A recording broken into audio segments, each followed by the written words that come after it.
ओम नमः शिवाय मित्रों, हर हर महादेव। तो आज मैं सुनाऊंगी रवि प्रदोष व्रत की कथा। तो चलिए सुनते हैं कथा को। बोलिए श्री गणेशाय नमः। पौराणिक कथा के अनुसार एक गांव में ब्राह्मण परिवार रहता था जो काफ़ी गरीब था। ब्राह्मण की पत्नी हमेशा विधि विधान से प्रदोष व्रत रखती थी और भगवान शिव की पूजा करती थी।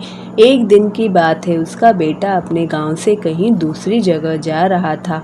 कुछ समय चलने के बाद ही एक जगह पर कुछ चोरों ने उसे घेर लिया और उसका सामान छीन लिया। चोरों ने उससे कहा कि तुम्हारे घर का गुप्त धन कहाँ पर रखा है, हमें बताओ। उस लड़के ने कहा कि उसकी पोटली में रोटी है, जो मेरा धन है। इस रोटी के अलावा मेरे पास कुछ नहीं है। उसका परिवार काफ़ी गरीब था और कोई गुप्त धन नहीं था उसके पास। लड़के से पूछताछ करने के बाद चोरों ने उसे छोड़ दिया और वहां से चले गए। वह लड़का वहां से आगे एक नगर में चला गया। वहां पर वह एक बरगद के पेड़ के नीचे ही सो गया।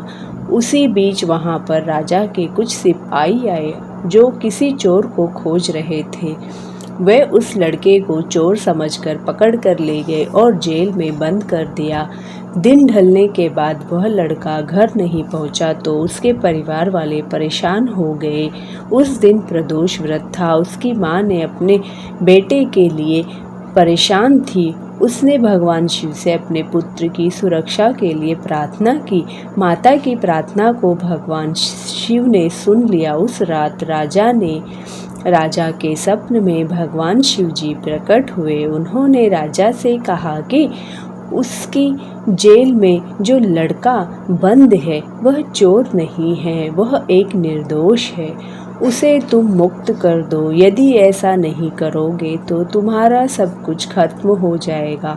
अगले दिन राजा ने उस लड़के को जेल से आज़ाद करने का आदेश दिया।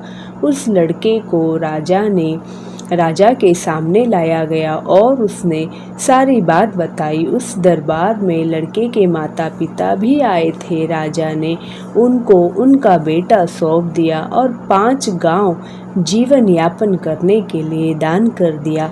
भगवान भोलेनाथ के आशीर्वाद से ब्राह्मण परिवार सुखी और संपन्न हुए। तो बोलिए हर हर महादेव की जय।